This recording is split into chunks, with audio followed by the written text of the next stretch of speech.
Hello and welcome to Game Changer. I'm Mariam Zia. Tonight we will be talking about the climate emergencies that Pakistan have been facing for quite some time now. Pakistan is facing one climate emergency after another. In the past few days only, dozens of people have lost their lives to the intense monsoon rains. The National Disaster Management Authority NDMA has warned of glacial lake outburst floods in north and urban flooding in major cities like Karachi, Lahore and Islamabad. Climate change is now no longer a distant threat, but it is affecting our people, our economy and our tourism industry. Even though Pakistan contributes less than 1% of greenhouse gas emissions, but Pakistan is one of the fifth most affected countries in the world. And when we talk about 2022 floods, they are still a painful reminder of how unprepared Pakistan was. In today's program, we will be talking about the threat of climate change, how tourism industry is being impacted by this, and also our economy, the livelihoods and the lives of people, and what needs to be done, how Pakistan can be well prepared when it comes to climate change and climate emergency, as well as when we talk about adaptation measures that are needed. To discuss this and more, we are joined in the studios by environmentalist Dr. Ijaz Ahmed. Welcome to the program. We are also joined by climate change expert Mr. Munir Ahmed. Welcome to the program. And we are joined online by climate change expert Ms. Anam Rathore. We are also joined by environmentalist Ms. Noreen Haider. Welcome to the program. We'll start with this very climate emergency that we are going through with the recent monsoon rains, which have claimed more than dozens of lives in only past 72 hours. NDMA has, of course, warned people, but in your opinion, what does it say about our disaster preparedness, especially when there were alerts issued before all of this happened? Yeah, thank you for having me on this panel. Pakistan, of course, is facing the brunt of the climate change related catastrophes and disasters. And as you mentioned, in 2022, we had this massive super flood, and the impact is still, like being felt. And then, according to the German Watch program, German Watch Institute, Pakistan ranks on top of the list now for this year. Although Pakistan has been part of the top 10 countries for last, I think, decade or so. And we have, like multiple geophysical situations in which we get all the different types of disasters, be it sea level rise, be it cyclones, be it tsunamis, drought. At the same time, we are getting floods, and then at the same time, there are droughts and Gulf incidences. So I think there is an emergency-like situation where we need to be prepared and take action as quick as possible. The situation, although there are different plans, disaster management plans, and like you name it, we have all different type of plans. But unfortunately, there is a gap in the implementation process. As you mentioned, the incidents that happened in Swat, that was very easily, manageable. But unfortunately, the response and the action that was required for that particular incidents was not taken timely. So that's why we had the losses of life. Although we have early warning systems, and they are quite good in a sense that, especially in the northern part of Pakistan, in the remote areas, we get quick response from the community. Communities are trained, they are trained by different organizations, they are trained by the government how to respond in such emergency situation.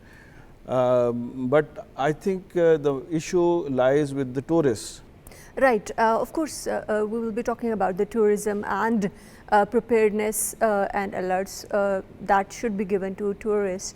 But like he alluded to the Gulf incidents that have been happening, and the intensity has been increased. We have witnessed it in the past few years, and like he mentioned, that now Pakistan ranks top in the most affected countries by the climate change, unfortunately. Do we have some kind of real-time glacial monitoring systems in place to warn tourists about this? It is not about like warning the tourist. Certainly, we have early warning systems in place. We also, installed climate observatories about like 8-10 years back with the support of Italian government, and I believe like those climate observatories are still working, and they are more like advanced thing. And I think in the last 8-10 years, more advanced equipments have been developed. We need to have that one.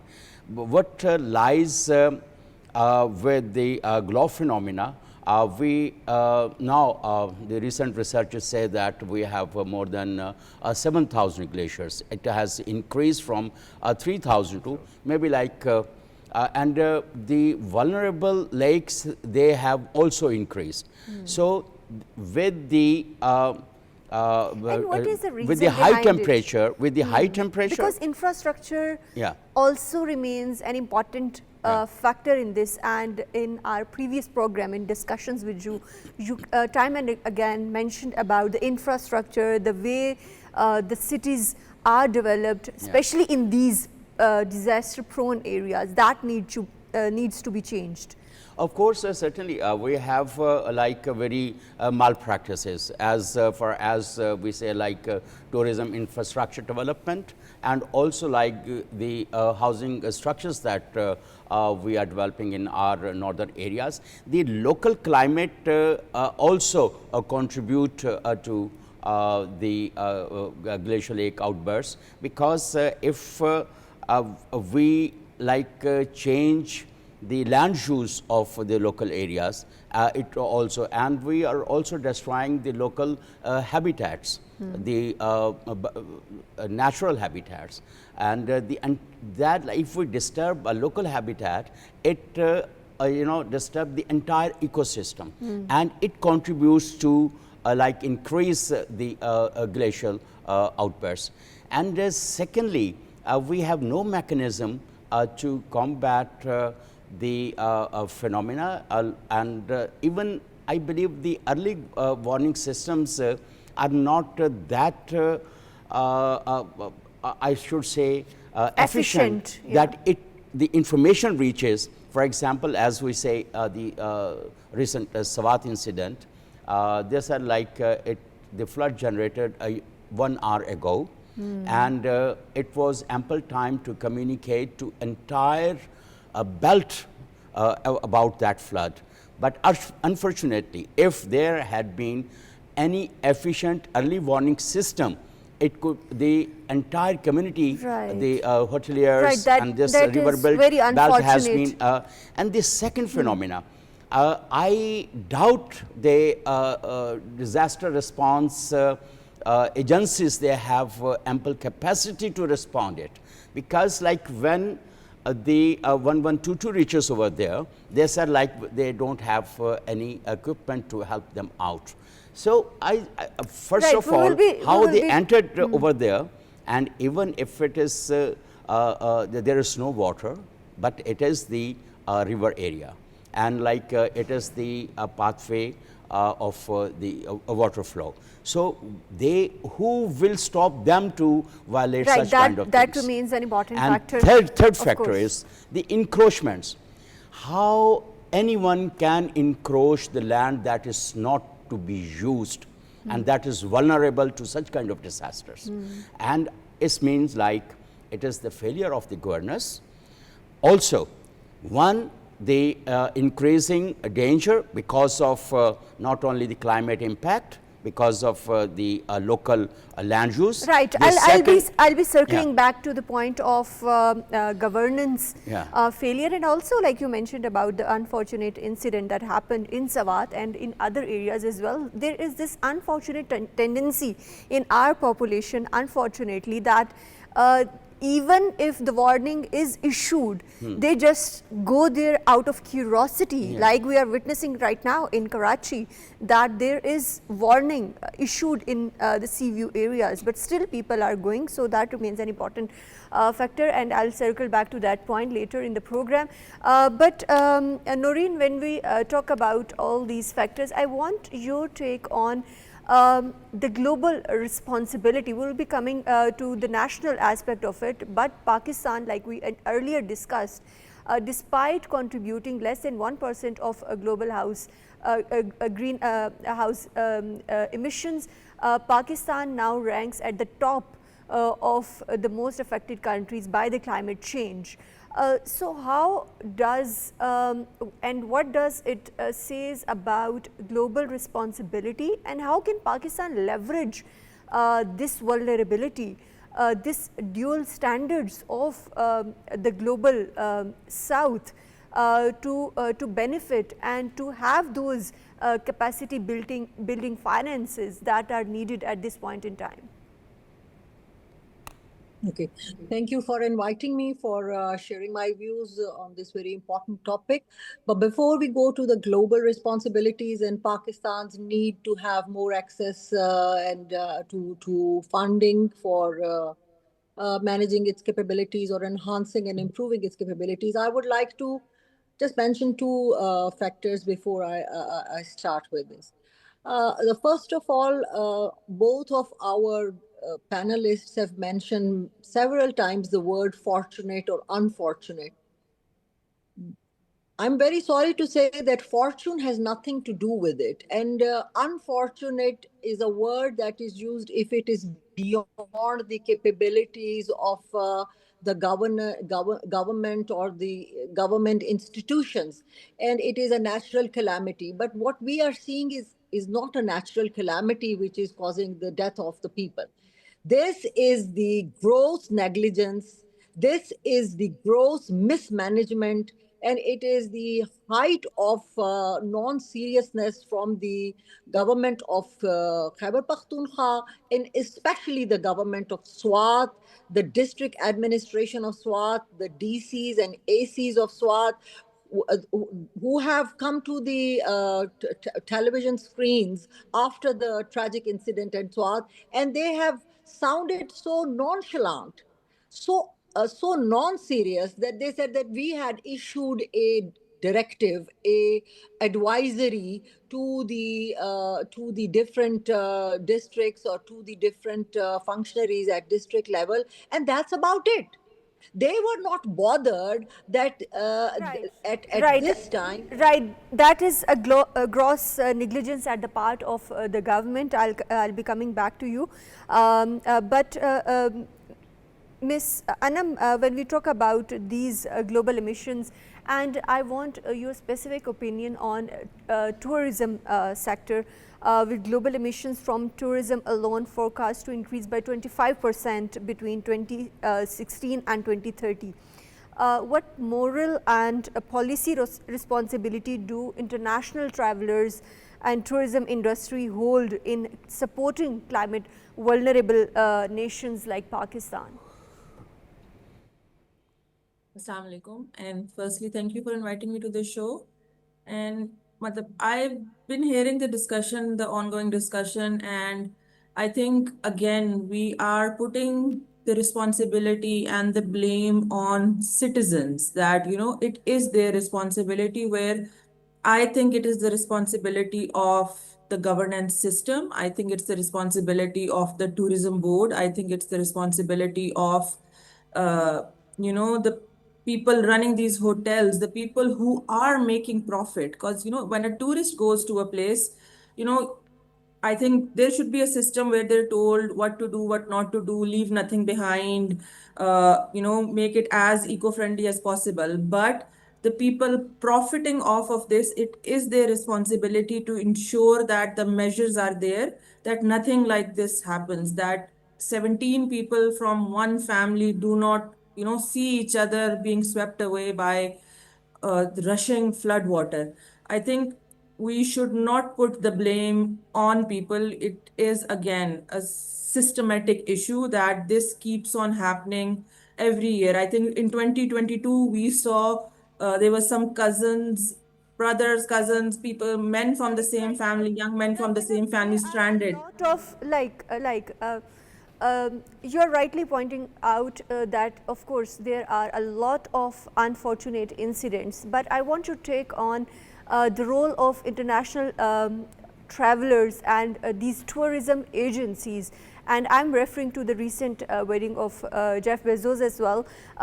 The impact it has on the climate and climate vulnerable countries like Pakistan, because when we talk about these emissions from, like I earlier mentioned, that from 2016 to 2030, these are going to be increasing by 25%, which is very concerning for nations like Pakistan. Yes, I think it's very unfortunate that at one place we're seeing such disasters happening to the planet, and at another we're seeing these, people living in their bubble. And that's how the world is right now. We cannot, we cannot expect them to change. They have to change, these rich millionaires, billionaires who are not being impacted by climate change, because climate change impacts everyone in a certain way, but it impacts some people, vulnerable people, people living in countries like Pakistan more.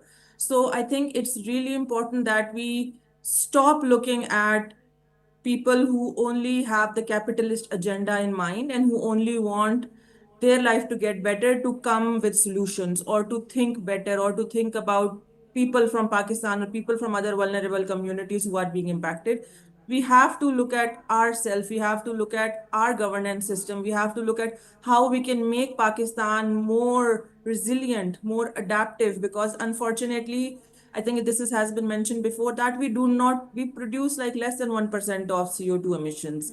And even though we become carbon neutral today, we're still going to be impacted by climate change. So for now, it's really important that we make our system better, because the global north and these developing countries, they have, especially this year, they've reduced finance for climate action. They've reduced, they are now increasing budget for military and other things. So the money that we already were getting was very less. Now it's gotten even low. So we have to become self-reliant. We have to make our systems better, and we really have to take this seriously, and then not blame people who were probably just escaping a heat wave from Punjab and taking their family to a place where they wanted to have a few good days. So it's really important that we fix our own system. Dr. Ijaz, when we talk about, of course, governance failures, that is very acute, and concerns are being raised, and that is a very valid concern when it comes to lives of people. But let's talk about the global responsibility, and like I earlier mentioned about the Paris Agreement. Do you think that Paris Agreement goals are falling out of reach, and climate financing gaps are now widening, with Pakistan needing $40 to $50 billion annually, and at the same time we are getting bare minimum of that amount? I think we should be very clear that that kind of support which is required is not going to get. International communities have already started, dissociating themselves from the Paris Agreement. American government has already pulled out, and they are the main financer also. And similarly, it is expected that maybe few other countries which are influenced by the American government will also be dissociating themselves from the this Paris Agreement. So what I personally feel that we need to look for our internal resources, generate resources, not to that extent, but at least with a smaller level of contribution from various maybe private sector or even public sector. Otherwise, we will be just looking for funds and nothing will be coming to us. And because it's ultimately, already 1/8 of the amount that we are getting.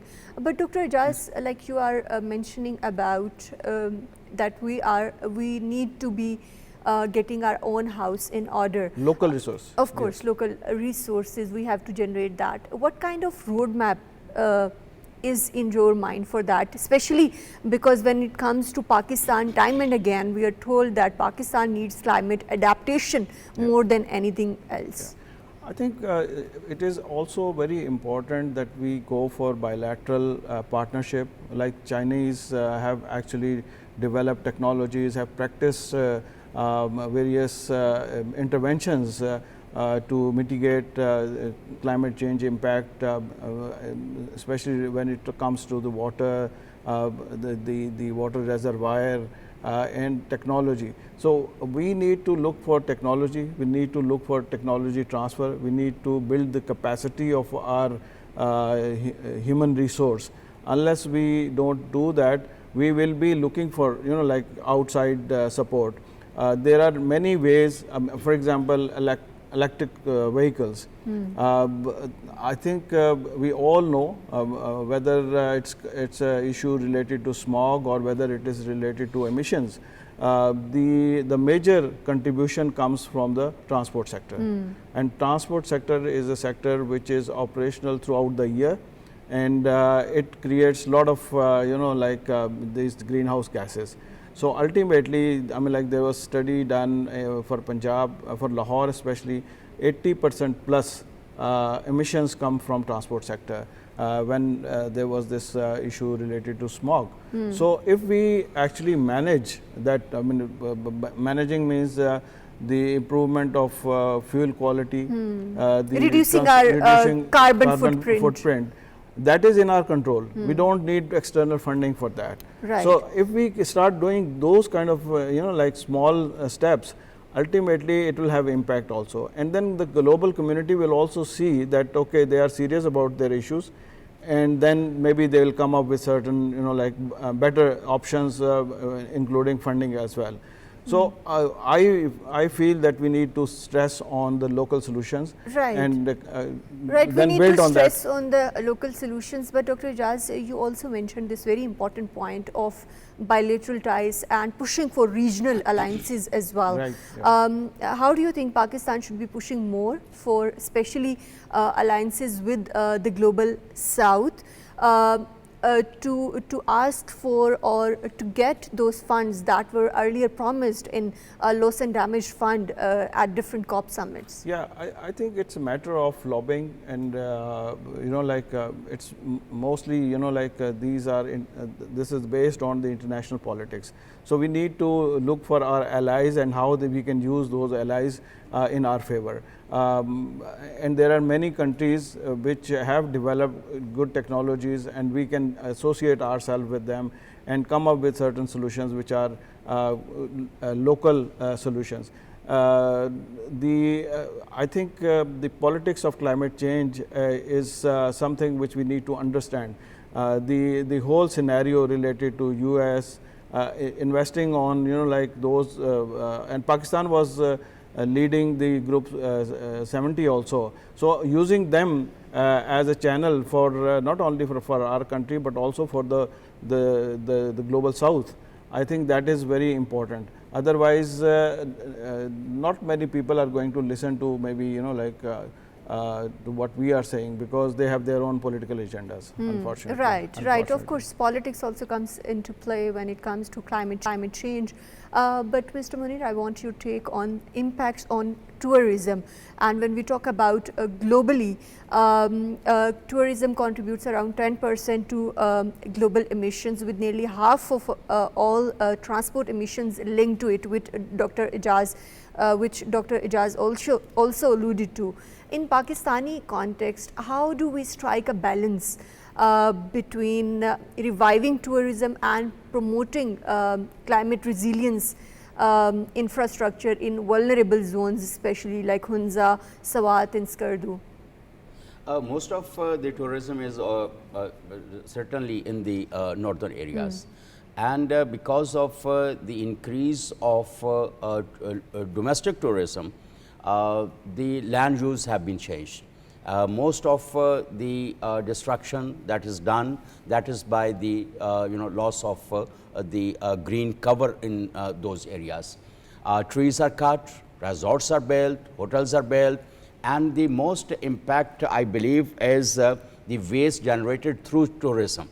Not only the vegetation loss, the green cover, loss of the green cover, or the vehicle emissions, but also the waste generated.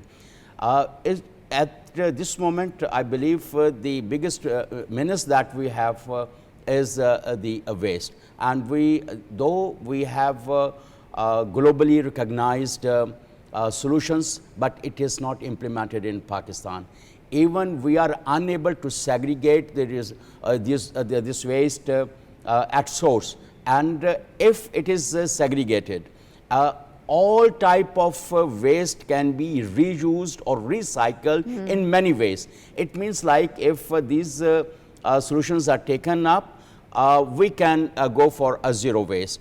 Secondly, we are still unable to harness the potential of sustainable tourism or ecotourism, and this is quite unfortunate. Despite awareness campaigns and all the messaging that environmentalists have been sending across, we could not adopt ecotourism practices. Ecotourism is basically the nature-based tourism. Despite like having such big resorts and hotels, we can promote trekking and that kind of tourism. I believe that would help not only the local communities, but also when I was working with the Central Karachi National Park, with the Italian project, then Central Karachi National Park strategy was developed. That was mostly the community-based tourism. Community-based tourism was like keeping intact the entire green cover and entire ecosystem. And a fee was put on so that they could earn a bit money and have more ownership of. So these kind of practices. Right, Mr. Munir, you have raised a very important point with glaciers retreating rapidly, iconic lakes and landscapes are transforming, and like you mentioned about the impact on nature-based tourism economy. Are we actually documenting it and documenting especially these changes to these ecosystems to inform our future decisions?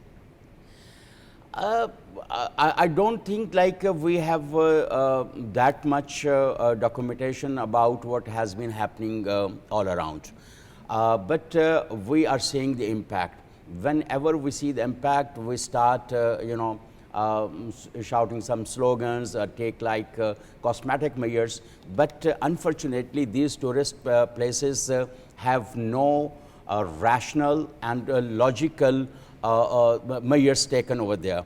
So I think now it is the time we need to have more meaningful measures to be taken, and whatever the action plans or the strategies that we have developed, it should be implemented in letter and spirit. As Dr. Ijaz mentioned that there is a gap. I think it's a huge gap between policy, strategy and the implementation. Until and unless we go for a very vigorous implementation of these strategies, we don't see any major difference even in the coming years. As you mentioned that earlier about the global resources, I'm sorry, with the passage of time, the global resources will diminish more because those countries who were sparing their funds for the developing countries, they are facing the same sort of brunt. They are putting a lot of money on the to combat heat wave, to save their own people, and they are putting a lot of money on food security as well. So in that case, like when they are facing the brunt of the heat wave in their own cities, they have to save their people from snowstorms and tsunamis and heat waves and so on. because And they, transport and aviation yeah. industry is contributing Yeah. majorly to of course this aspect. But coming to you, Anam, Pakistan's tourism industry is already fragile. Can it sustain another situation like we witnessed in 2022, where more than 33 million people were displaced? And what needs to be done to do differently this time? I think Munir Saab said it very well that what we need is sustainable, eco-sustainable tourism, and we also have to ensure that it's the local community we're strengthening. It's the local people, local businesses, because they are people from that area. They understand, even if they don't know the jargon of climate science, they don't understand the big terms, but they live there and they are seeing the change. So when we talk about early warning system, there's a community based systems as well, where community can tell each other what's happening. So I think it's really important that we empower the local people. But we also ensure that the environmental protection policies are being followed. There are so many hotels in Sawat that that got destroyed because of the floods. The owners again made hotels on the same place. And why was that allowed? Why wasn't an environmental impact assessment conducted? Why was they even given permission to make on the same water channel that they're stopping the way of the natural water? And 2 years later, they're doing it again because they make a lot of profit. I think that should be stopped. And it's really important that, again, we focus on community-based system, we focus on ecotourism, we empower the local people. And we also ensure that this, if you take the example of Sawat, how it's been heavily made into a concrete structure, and these waterways that used to be spread out in the area in their natural floodplain before, now they're being restricted by these constructions. So I think tourism, when we talk about climate finance, we talk about nature finance, we talk about a lot of like biodiversity finance, having involving local community, and then using some of that profit to conserve that area is something that is used all over the world, which also protects the environment. So I think it's really important that, again, we empower the local community, and we also follow the climate guidelines and the environmental policies, and ensure that it's a green, sustainable tourism that we're supporting.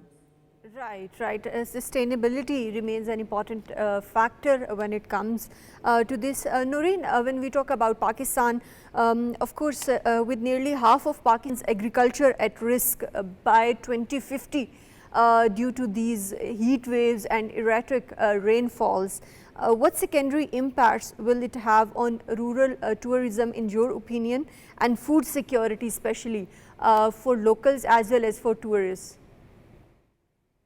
Um, I think as many people have mentioned already, that tourism, Pakistan's tourism, domestic tourism, is a huge resource earner. It's a money generating business for the local people in the northern parts of Pakistan.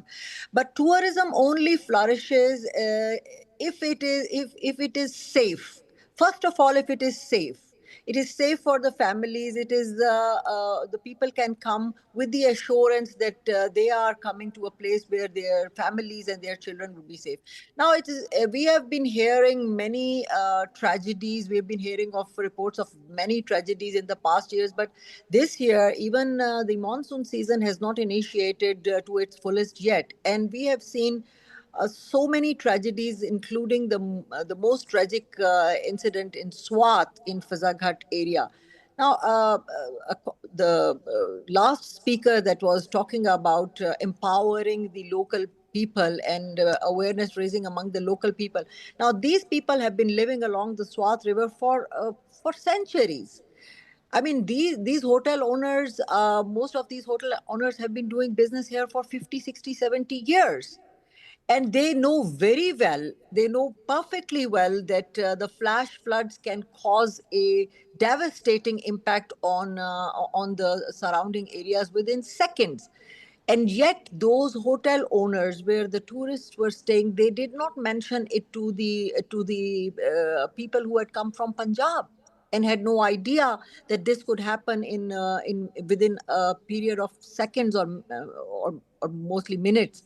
So I mean, I'm not sure if it is the lack of funds that is the problem. I would still reiterate that the actual problem is bad governance, and it does not take a lot of money to make sure that the Right. institutions or functionaries that are already there should be working to their optimum.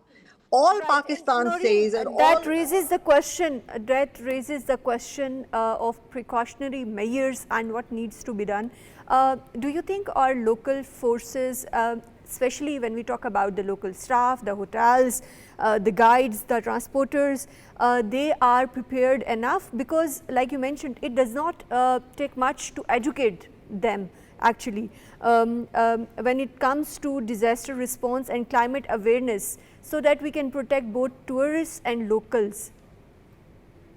Yes, but my question remains, if we are talking about awareness among the community and the hotel owners, why were the people who had the responsibility and the duty to take care of this situation, why were they were not available? Why were they not performing to their optimum? Look, we can beat about the bush as much as we want, but the fact would remain, the basic fact is that the district administration was not working. It is not a issue of global funds, it's not an issue of lack of funds available. So many departments that are responsible for the safety of people. It's not just 1122. Right. It is the local police station, it is the local administration, it is the local fire department. Where were the fire brigade Right, department? They have a well lot of taken. equipment. That point well taken, Noreen. That of course this was a blatant failure on the part of the provincial government, and more needs to be done when it comes to precautionary measures. Thank you very much for joining us in today's discussion. I'll be continuing with Dr. Ijaz. When we talk about 2012 national climate change policy and 2014 to 2020 framework, it clearly emphasized resilient infrastructure, yes, which all of panelists are agreeing on. Yet we continue to see hotels built on these glacial lakes and rivers. What needs to be done to actually enforce these policies, and do you think those frameworks were enough? Well, the climate change policy and the framework, action framework which was actually developed after the policy, they are very comprehensive. I was part of that process, and they cover almost everything. And so enforcement is the key question and catch 22 here. I think there are two issues here.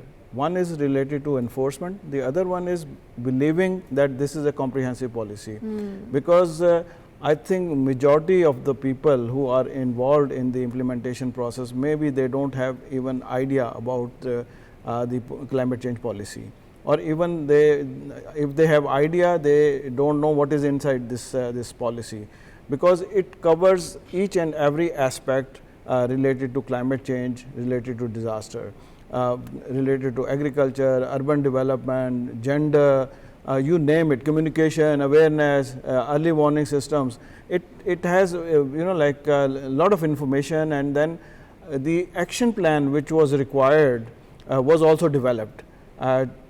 So anyone who is interested and serious about like taking action can take action with no wastage of time.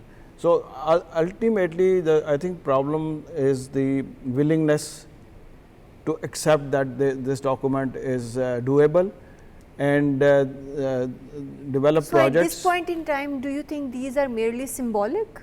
They are not being implemented? They are not being implemented. It's just like a document which is just there, we prepared it, but then it is not being implemented. So this is very unfortunate in a sense that those people who made it, they are not part of the ministry at the moment because they retired, or maybe they went somewhere else. But then somebody has to own it. somebody has to actually go and take actions for that. At that moment, I think there was no 18th Amendment. This was very comprehensively made for each, each provincial. But now a lot of things have changed.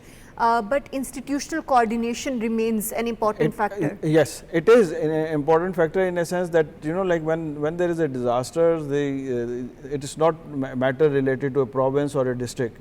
It is an issue related to the community. It is issue related to the public. So, be it federal government or provincial government or district government or even union council, I think we need to take action according to the subscription which has already been mentioned in the policy. Maybe there are many decision makers who have no idea about the policy. That is very unfortunate thing. And we make another policy. Maybe we'll come up in 2029 and another climate change policy. But keeping in mind these policies and also Pakistan's NDCs, yes. I want your take on that. They heavily depend on international support. Should we explore climate resilient tourism as a new sector to attract foreign investment in this sector as well? And 2-3 points, how can we do that? I think the basic thing here when we talk about climate change is greenhouse gases. So again, I'll go back to the same point that when we talk about greenhouse gases, there are modalities, there are ways in which we can reduce by not getting any international funding. For example, emission control is in our hand. Vehicular transmission can be controlled by strict actions, inspections at each level. So, be it public transport or even private transport. So, there are ways actually, without getting any, of course, we need to, have a multiple prong approach where we can actually, we should approach international donors, different bilateral, agreements. But then we also need to see what do we have in our country and how we can implement and reduce the greenhouse gases. And the easiest way is to control our transport sector because that is the main contributor and that contributes throughout the year. Right, of course. And Mr. Munir, like I earlier mentioned that according to different reports and World Bank specifically, 70% of the climate change funds go to mitigation, while Pakistan is in need of adaptation funds and financing in that sector. How can Pakistan lobby for more funds when we talk about these COP summits and especially the upcoming 2026 UN Water Conference? And also, what needs to be done when it comes to precautionary measures at local levels? Because that to me is an important factor, especially considering these recent incidents and the coming days, that the warning that has already been issued by NDMA. Thank you. It's a very pertinent question. Preemptive measures, they are very important. For example, if do we really need to avert such kind of steps that cause disasters? For example, if I cite one example of the river Sawat, I really disagree. Most of the hotels around the Sawat river bank was built up in the last 15-20 years. Yes. And the second thing, who do we really need to observe the catchment area between river and the constructions? So it is just the implementation and those who approve the construction of the hotels. And the third thing, again, it's the Sawat river. Like 173 stone crushing sites along the Sawat river that has destroyed the entire river belt, and even the forest that was on the river bank, it was also cut and sold in the market. I don't know what happened to that. Like when you have lost the entire forest belt, and the stones that was stopping the water to come out of the brink. So, do we really need international funding for such kind of initiatives? No. Secondly, this Sabat river belt is flooded with the solid waste. It is the entire solid waste of perhaps the Coming from Malakan the division is hotels dumped over and- there. yeah. So, it is now the filth depot Yeah, but also. I want So, to take on the bigger picture. yeah, bigger picture is certainly like when any donor agency or any grant has to come, they would see that what kind of local measures or preemptive measures you have taken. What is your governance system? How you are using your own resources for such kind of things. So, these are the 3-4 factors. Again, like one is accountability and transparency of the funds used. So, these parameters, these elements really count for certain grants that we can, we pitch for. And one thing more, we are very good at lobbying. Even for the Paris Agreement, we lobbied, and loss and damage fund, we lobbied very well, and it was our climate diplomacy that established that fund. Right. And we have played very much diplomatic role in establishing such kind of forums and funds. We also lobby for different type of negotiations in the conference of parties. Certainly, we have the skill to pitch, but whenever you pitch yourself for the international funding, such kind of elements that I earlier mentioned, they are taken into consideration. Of course. If you fail to do such kind of preemptive measures, and the funds, your priority of the funding locally is not that sufficient, or there is a failure of the governance, or there is failure of the policy implementations. So the people believe the grants will be given to the country and they would not be utilized. Yeah, of yeah. course, point well So- taken. so- I so- have to conclude Yeah. here. Anam, your last take on this. Finally, as we are concluding, and we know that the climate clock is ticking with these unfortunate incidents fresh in our memory, and 2022 devastation also in our memory. What needs to be done to make climate adaptation as part of our strategy? I think I work with the government, and I know the government is really prioritizing climate change, but unfortunately, again, finance is needed. And even if the developing countries pledge finance to loss and damage green climate fund, it never materializes. So what we need in Pakistan is bankable projects. Not the mitigation is important, but we need bankable adaptation projects that would bring in investment, they would bring in money that we can use for adaptation. I think because there's no other way. Climate change is happening right now. We are at 1.2, 1.3, and with the current rate, the greenhouse gases are being emitted, we'll reach 1.5, which was agreed at Paris that should be the limit around 2028. End of 2028 is the target right now, the projection said. So I think unfortunately the the climate disasters are going to get worse.